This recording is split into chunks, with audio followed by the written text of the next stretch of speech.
my name is Inga Brewer, and I'm passionate about helping outrageously love-filled, smart, and fun young women overcome their old conditioning, rewire their patterns, and remove stuck emotions and blockages from their nervous system, from their energy, so that they can become more of who they really are, shine with their gifts, and especially become really attractive to what they really want, so that there's a juicy, happy life on the other side.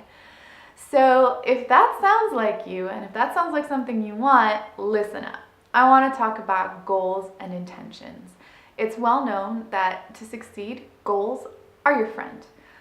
But a lot of us have goal fatigue. So tell me, have you ever set the same goal over and over and over and over again, always failing, and it just feels really blah right now? Or have you ever had that you set a goal that was so big that made you feel really anxious, and all of your old beliefs came up and you felt really horrible about it, so you just gave up? Or have you had it happen that you just decided that goal setting wasn't for you, you don't really know what you want, so you're just gonna go with the flow and see what happens? If so, you're not at all alone. I've had all of those things happen to me, and you share a goal and then it pops and you don't want it anymore. A lot of really confusing things. And for a while I just decided, well, goal setting isn't for me. Even though I'd learned about SMART goals, which is a really good strategic thing. SMART is an acronym. It stands for specific, measurable, action-oriented, realistic, and time-bound. So if you do have a goal, make sure your goal is all of those things, SMART. But even with that strategy to help me, goals felt horrible. They felt icky, they felt scary, and I gave up. But then something happened. I became really, really passionate about my healing work, about helping clients become more of themselves, and I was noticing a few things and I wanted to do more of it.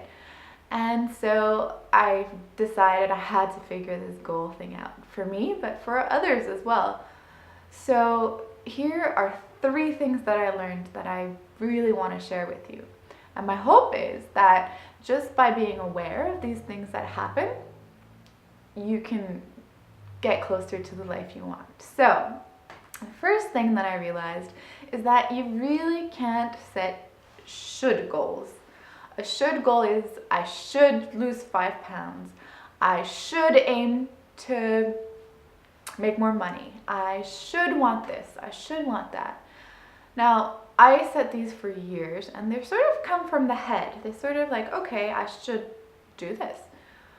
But they don't make your goals juicy and fun and motivating at all things you need. So I learned to really get into my body and trust what I really want. What do you want? Not what should you want, but what do you want? What is an absolute must for you this year, this coming month? What must you, or what do you really want, but not what should you? Should feels blah, and blah goals lead to a blah life, and nobody wants that. So that's lesson number 1, no should goals. Lesson number 2, and here's where I get so excited because it's changed my life, like forever. I learned that when you set a goal, all your past conditioning, all your past programming that goes against that goal comes up. So that's that anxious feeling. That's that feeling of, oh my God, I'm not good enough, I can't do this, look at all these examples in my past that show that I can't do it. It's all true. If you'd done it before, it wouldn't be your goal. But so that resistance comes up in equal measure to how big the goal is, and I found that revolutionary for me. It tells you that there's an inner work to do when you want to achieve your goals. There's the work of, yes, you need to take actions, but yes, you also need to look at that past programming, that past stuff that is running you and that is creating the reality that you have now instead of the reality that you want in the future. So So there's really that healing work that's involved in goal setting, and I find that so exciting. And often just being aware that these things come up is enough to not give it power anymore and to help you move forward towards your goals. So that's number one. And I want to share a quote with you that I really like about this. Just give me a moment to find it. It's from Steven Pressfield with the book The War of Art, and this book has changed me thoroughly and made me a more effective, more loving, more wonderful person, really. So here you go. It's about goals and how they can be scary. Are you paralyzed with fear? That's a good sign. Fear is good. Like self-doubt, fear is an indicator. Fear tells us what we have to do. And here's where it gets so good, I get chills. Remember one rule of thumb. The more scared we are of a work or calling, the more sure we can be that we have to do it. So if your goal's not a little bit scary, it's not a good goal. And if your goal is a little bit scary, it's good. Just be aware that that will come up. And now the second thing that I found revolutionary about goal setting is also with this resistance. Now, I'm going to get a little bit of woo-woo and I'm going to talk about chakras, which is my framework for seeing things, and I love it, and I'm a total nerd for it. So about goals, if you think about it, a goal is taking an idea, so of a higher vibration, and bringing it down into reality, into physical reality, which is a denser vibration. So if you look at it through the chakras, it's a very helpful framework. And so let's say you have an inspiration, an idea. I want to build a house. Okay, so that's coming in through your crown chakra. Now to bring it down into reality, you need to go through every single chakra. So there's the inspiration, and then you start visualizing the house. What do I really want in the house? What is going to be different from what I have now? Where will the kitchen be? What will it look like? How will I feel in this place? All of these wonderful questions. And then you start bringing it down into another one, and that's the trick. Every time you bring it down, you bring it into a denser reality, and when things become more dense, they face resistance. So resistance is a part of making things a reality. And the sooner we accept that, and the sooner we understand that, the sooner we become truly the creators of our lives. So I'll keep running down the chakras quite quick.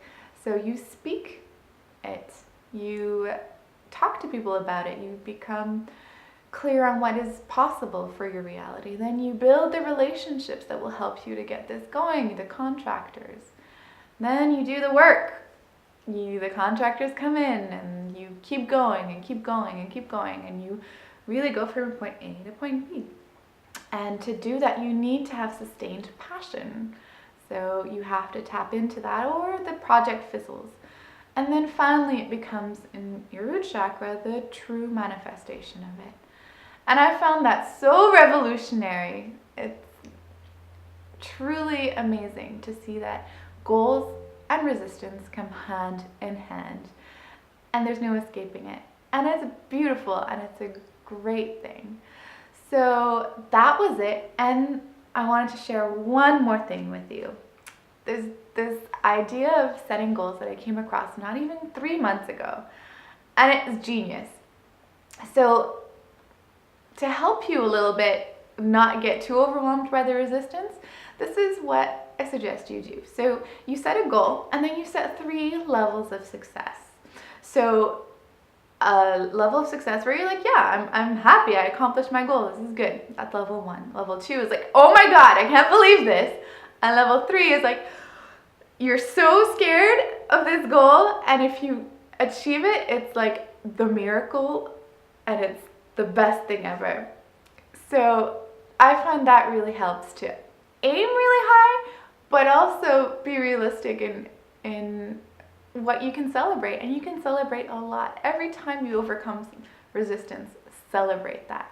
So I want to share what my 3 tiered successes would be for this video is, number one, if I helped you understand that resistance and goals come in hand, and that resistance is actually a good sign, I win.